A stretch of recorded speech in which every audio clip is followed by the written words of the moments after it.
The undying fire. I want to do one kind deed each day to help someone to find a better way. I want to lend a hand to one in need or find some lonely stray that I may feed. I want to sing for someone a loved song to give them courage when the road is long. If just one smile of mine can lighten pain, then I shall feel I have not lived in vain. Lena Stearns Bolton. In an old newspaper clipping, I read of a fire on the hearth of a farmhouse in Missouri that has not been out for 100 years. When the builder of that old homestead left Kentucky with his young bride 100 years ago, he took with him some live coals from the home fireplace, swinging in an iron pot slung from the rear axle of his prairie schooner. Matches were unknown in those days, and the making of fire from flint and steel was too uncertain. So all through the long trek from Kentucky to Missouri, he kept that little fire alive, finally transferring it to his new log cabin home. There his children grew and prospered. There he lived and there he died by the light and warmth of that living fire. And so it must be with love and undying fire. The ancient Greeks had a legend that all things were created by love. In the beginning, all were happy. Love reigned supreme, and life was everywhere. Then one night while love slept, hate came and everything became discordant, unhappy, dying. Thereafter, when the sun of love rose, life was renewed, and happiness abounded. But when the night of hate came, then came discord also, and sorrow and ashes. And truly without love, life would be dead, a thing of wormwood and death. I have seen tenderness and pity trace a line of beauty on a homely face, and dull and somewhat ordinary eyes made brilliant by a flash of glad surprise, and lips relax and soften happily at unexpected generosity. But, oh, what strange, delightful mystery is there in love's breathtaking alchemy, with the power to take a drab, gray chrysalis and form such radiant loveliness as this. Opal Winstead. The most fascinating women in history: Cleopatra, Helen of Troy, Catherine the Great, Queen Elizabeth, and the Pompadour. None of them had beautiful features. Cleopatra's nose was much too big, but that didn't keep her from holding the ruler of the then-known world under her thumb for 10 long years, and after his death, subjugating Anthony in his turn. Of course, she had something else, as did all these famous women of history, something stronger, more subtle, more fascinating than beauty. She had charm, that enticing, bewildering thing called feminine charm. The same charm that is born in every daughter of Eve who has the brains to use it. What is a charm?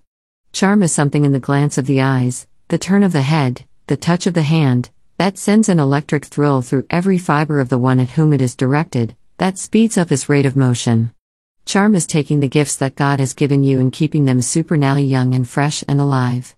Charm is being so exquisitely buoyant and full of life, keeping the magnet within you so surcharged with the joy of life, that even poor features are lost sight of in the bewitching attraction of the whole. Charm is keeping your loveliness all through life. It is holding on to your ability to stir the pulses and speed up the rate of motion of the one you love. For those we love, we venture many things, the thought of them gives spirit flaming wings. For those we love, we labor hard and long, to dream of them stirs in the heart a song. For those we love, no task can be too great, we forge ahead, defying adverse fate. For those we love, we seek life's highest goal, and find contentment deep within the soul. Though we travel the world over to find the beautiful, wrote Emerson, we must carry it with us or we find it not. Charm is not to be bought in jars or bottles. Nor is beauty. Both must come from within. Both spring from that magnet of life which is the creative force within us. There are women who seem to have been born tired, never exactly sick, never entirely well. They don't go out because they don't get any fun out of play.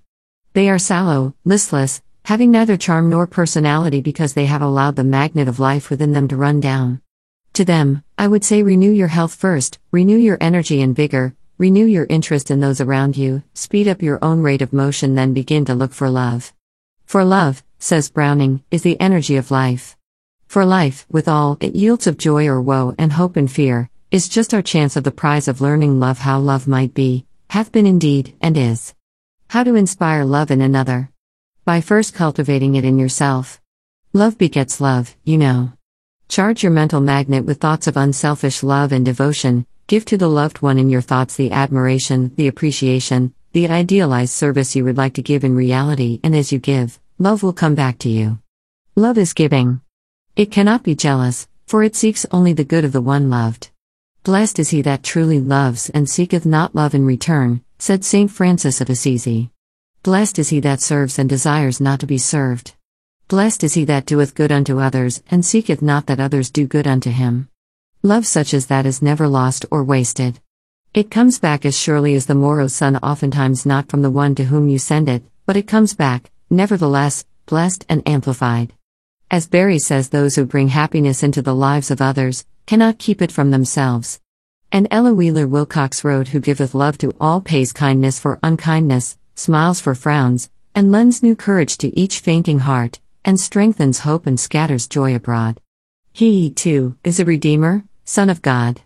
A woman once went to Krishna and asked him how to find the love of God. He inquired of her, "Whom do you love most?" "My brother's child," she answered. "Then go," he told her, "and love the child still more." She did so, and behind the figure of the child, she presently saw the form of the Christ child. True happiness doth lie in store for those who love their neighbor more, 'tis blessed more to give than get. Come, do your part, our cause abet. 'Tis blessed more, and it does more to speed up your rate of motion. Though that statement would seem to be belied, at times, by young mothers who work so hard over their families. Why is it that many married women grow old quickly, and lose their youthful lines and rounded cheeks, get sallow and wan while their husbands are still in their prime? Bearing children? There are thousands of women with 3 and 4 and 5 children who still look as youthful as when they married. Work? A reasonable amount of work is good for every woman. Then what is the reason? Strain, unending, unceasing strain. There is not a servant in this country that you could hire to work every day and all day, without any period of freedom, any day of rest. Yet many men think nothing of making their wives do it. When Taylor, the great efficiency engineer, was called in to reorganize the work of a certain foundry, he found a number of men with wheelbarrows engaged in carting pig iron from the pile in the yard to the cupola. They worked continuously, without rest except for lunch, and careful checking showed that each man carted from 12 to 15 tons of pig iron a day. At the end of the day, they were worn out. Taylor took one of the men, an entirely average man, stood over him with a watch, and had him work exactly in accordance with his directions. He would have him load his barrow with pig iron, wheel it over to the cupola, dump it, then sit down and rest, utterly relaxing for a minute or more. When the minute was up, he would go through the same performance and again rest. It took 2 or 3 days to figure out the best periods of rest, but at the end of the week, Taylor's man was carting 45 tons of pig iron every day, where before he had carted 12 to 15 and at the end of the day he was still fresh, where before he had been worn out. If you have ever seen an army on the march, you know that no matter how great the hurry, the men are allowed to fall out for 5 minutes every hour and completely relax. Why? Because it has been found that this relaxation and rest enables them to march farther and faster. There is not an organ in the body that does not require and take its period of rest, from the heart and lungs to the stomach and digestive tracts. Yet many a wife and mother goes all day and every day with never a moment of relaxation, never a minute when her nerves are not taut with strain. Is it any wonder they grow old years before their time? Is it any wonder they are nervous and irritable, unhappy themselves, and making those around them depressed and unhappy? To every such mother, I would say, first relax, sit down, lie down, every chance you get, and just let go. Don't listen to the baby, don't worry about dinner. Just blissfully relax, even if only for a minute or 2 at a time. If you can multiply those minutes by a dozen times a day, you will be surprised how much better you feel when night comes. Give your inner magnet a chance to renew itself. Remember, the first essential towards speeding up your rate of motion is to relax, get rid of your tensions, and let the creative force work through you. Only then can you draw to you kindred elements of good. I pray the prayer the Easterns do: may the peace of Allah abide with you. Wherever you stop, wherever you go, may the beautiful palms of Allah grow. Through days of love and nights of rest, may the love of sweet Allah make you blessed. I touch my heart as the Easterns do. May the love of Allah abide with you.